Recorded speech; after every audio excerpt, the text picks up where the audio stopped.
Friends, आपको याद होगा जब हमने एलिमेंट्स ऑफ डिज़ाइन पढ़ना शुरू किए थे तो उस वक्त मैंने आप लोगों को एक एग्जांपल के ज़रिए समझाया था कि एलिमेंट्स ऑफ डिज़ाइन क्या हैं और प्रिंसिपल्स ऑफ डिज़ाइन क्या हैं। मैंने आपको ये बताया था कि एलिमेंट्स ऑफ डिज़ाइन अगर डिज़ाइन के इंग्रेडिएंट्स हैं तो इस तरह से प्रिंसिपल्स ऑफ डिज़ाइन जो है वो डिज़ाइन की रेसिपी है। यानी कि वो प्रिंसिपल्स, वो रूल्स जिनको फॉलो करके हम अच्छे से अच्छे डिज़ाइंस क्रिएट कर सकते हैं। दोस्तों, इस लेसन के अंदर हम लोग अब प्रिंसिपल्स ऑफ डिज़ाइन जो हैं उनको स्टडी करना स्टार्ट करेंगे। पहला प्रिंसिपल ऑफ डिज़ाइन जो मैं आप लोगों को इस लेसन में बताने वाला हूं वो है बैलेंस। दोस्तों, बैलेंस का मतलब है equal distribution of visual weight. जब हम ग्राफिक डिज़ाइन के हवाले से स्पेसिफिकली बैलेंस की बात करते हैं तो जो हम वेट स्टडी कर रहे होते हैं वो एक्चुअली विजुअल वेट होता है। यानी कि अगर विजुअली चीज़ों को इस तरह से या तो प्लेस किया जाए या उनके कलर्स को इस तरह से रखा जाए या उनके साइजेस या स्केल्स को इस तरह से मैनेज किया जाए अपने डिज़ाइंस के अंदर कि किसी खास एलिमेंट का वेट हमें ज़्यादा लगे देखने में और किसी खास एलिमेंट का वेट हमें कम लगे, तो इसी का नाम है बैलेंस। दोस्तों, बेसिकली बैलेंस के अंदर हम विजुअल वेट जो है चीज़ों का उसको इक्वलाइज कर रहे होते हैं और उसको अच्छे तरीके से मैनेज करने की कोशिश करते हैं। और याद रखें, बैलेंस जो है ये ग्राफिक डिज़ाइन के अंदर बहुत ही ज़्यादा इंपॉर्टेंट चीज़ मानी जाती है। दोस्तों, मैं थोड़ा सा आपको डिटेल में बताना चाहता हूँ विजुअल वेट और आई ट्रैवलिंग के हवाले से। जब हम बात करते हैं इक्वलाइजेशन ऑफ विजुअल वेट, तो विजुअल वेट का मतलब है देखने में कोई चीज कितनी हैवी या कितनी लाइट लगती है। इसी तरह से एक और इंपॉर्टेंट कॉन्सेप्ट जो इसी के साथ जुड़ा हुआ है वो है आई ट्रैवलिंग का। जब हम अपने डिजाइन को क्रिएट करते हुए डिफरेंट चीजों का, डिफरेंट एलिमेंट्स का जो वेट है उसको डिफर करते हैं या एक दूसरे से मुख्तलिफ बनाते हैं, तो बेसिकली हम देखने वाले की आंख को डायरेक्ट कर रहे होते हैं कि वो कहां से हमारे डिजाइन में एंटर हो और कहां से निकले, और किन चीजों को पहले देखे, उसके बाद किन चीजों को, और फिर उसके बाद किन चीजों को। दोस्तों, ये सब बात आपको अच्छे तरीके से समझाने के लिए मैं आप लोगों को कुछ एग्जांपल्स दिखाना चाहता हूं। स्क्रीन पे इस वक्त आप लोग एक विजुअल देख सकते हैं। इस विजुअल के अंदर आपको बहुत सारे स्टार्स नजर आएंगे। अच्छा, ये जो बाकी स्टार्स हैं ये ग्रे के अंदर हैं, जबकि एक स्टार आपको रेड के अंदर नजर आ रहा है।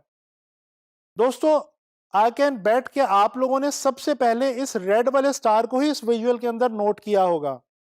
बेसिकली विजुअल वेट इस रेड वाले स्टार का ज्यादा है क्योंकि इसका कलर ज्यादा ब्राइट है और बाकी स्टार से डिफरेंट है। तो इस तरह से हम विजुअल वेट को मैनेज करते हैं। ये एक और विजुअल देखिए। इस विजुअल के अंदर आपको एक घर नजर आ रहा है। छोटा सा करके एक घर है और बहुत सारे एरोज हैं जो कि उसकी तरफ पॉइंट आउट कर रहे हैं। तो दोस्तों, इस विजुअल के अंदर भी जो पहली नजर आपकी जाती है वो इस छोटे से घर की तरफ जाती है।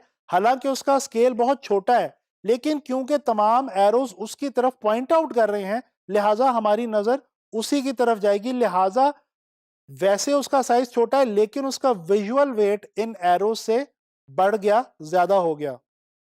इसी तरह से ये एक तीसरा विजुअल देखिए। इसमें आपको बहुत सारे खरगोश नजर आ रहे हैं, लेकिन आपने जिस खरगोश को सबसे पहले नोट किया होगा वो वाला है जो बाकियों से कुछ डिस्टेंस के ऊपर प्लेस किया गया। दोस्तों, इन एग्जांपल्स की मदद से मैं उम्मीद करता हूं कि आपको विजुअल वेट के बारे में समझ आ गई होगी। बैलेंस का ताल्लुक बेसिकली विजुअल वेट को मैनेज करने से ही है। अगर आप अपने डिजाइंस को बनाते हुए विजुअल वेट को अच्छे तरीके से मैनेज कर सकते हैं तो दैट मीन्स कि आपका डिजाइन जो है उसके अंदर बैलेंस मौजूद है और वो एक बैलेंस डिजाइन है। दोस्तों, आमतौर पे बैलेंस को डिजाइन के हवाले से इस कदर अहमियत हासिल है कि कहा यह जाता है कि अगर कोई इंसान अपने इर्द गिर्द, अपने एटमॉस्फेयर में बैलेंस को क्रिएट करना या उसको मैनेज करना जानता है तो वो एक अच्छा ग्राफिक डिज़ाइनर बन सकता है।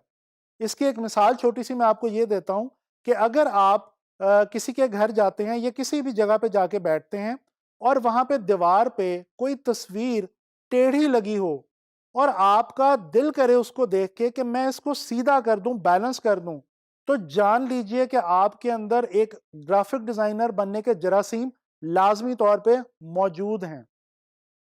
चलिए बात करते हैं उस आखिरी कॉन्सेप्ट की जो बैलेंस के हवाले से मैं आपको बताना चाहता हूं। बेसिकली बैलेंस की आम तौर पे 3 टाइप्स हुआ करती हैं। एक होता है सिमेट्रिकल बैलेंस, एक होता है एसिमेट्रिकल बैलेंस और एक होता है रेडियल बैलेंस। दोस्तों जो सिमेट्रिकल बैलेंस है, ये वो बैलेंस होता है जिसके अंदर तमाम साइड्स हमें हॉरिजॉन्टली या वर्टिकली या हॉरिजॉन्टली और वर्टिकली एक जैसी ही लगती हैं। यानी कि उसमें तमाम साइड्स एक जैसी होती हैं और उनके अंदर मौजूद जो विजुअल्स होते हैं वो बिल्कुल एक से होते हैं। अगर किसी भी सिमेट्रिकल डिजाइन को सेंटर से कट किया जाए वर्टिकली या हॉरिजॉन्टली, तो उसकी दोनों तरफ बिल्कुल एक जैसा विजुअल आपको मिलेगा। इसके अलावा जो एसिमेट्रिकल बैलेंस है, ये वो बैलेंस है जिसमें साइड्स जो हैं वो जरूरी नहीं कि एक जैसी हों। हो सकता है आपको सेंटर के इस तरफ कुछ और किस्म का विजुअल मिले, सेंटर के इस तरफ कुछ और किस्म का विजुअल मिले, लेकिन वो दोनों विजुअल्स आपस में एक दूसरे को बैलेंस आउट कर रहे होते हैं। यानी कि उनका विजुअल वेट दोनों साइड्स का बराबर ही होता है। इसी तरह से रेडियल बैलेंस जो है, ये वो बैलेंस है जिसके अंदर तमाम एलिमेंट्स को किसी एक खास सेंट्रल पॉइंट के इर्द गिर्द प्लेस किया जाता है और इस तरह से प्लेस किया जाता है कि हमारा जो बैलेंस है वो एक रेडियस की फॉर्म के अंदर ट्रैवल करता है। मैं आपको दोबारा ये बताता चलूं, बैलेंस को अपने डिजाइन्स के अंदर आप लोगों ने लाजमी ना सिर्फ याद रखना है बल्कि क्रिएट करने की कोशिश करनी है। अब आप लोगों से नेक्स्ट लेसन में मुलाकात होगी किसी ग्राफिक डिज़ाइन के हवाले से नए कॉन्सेप्ट के साथ, और आने वाले लेसन में हम प्रिंसिपल्स ऑफ डिज़ाइन में ही किसी नेक्स्ट प्रिंसिपल को स्टडी करेंगे।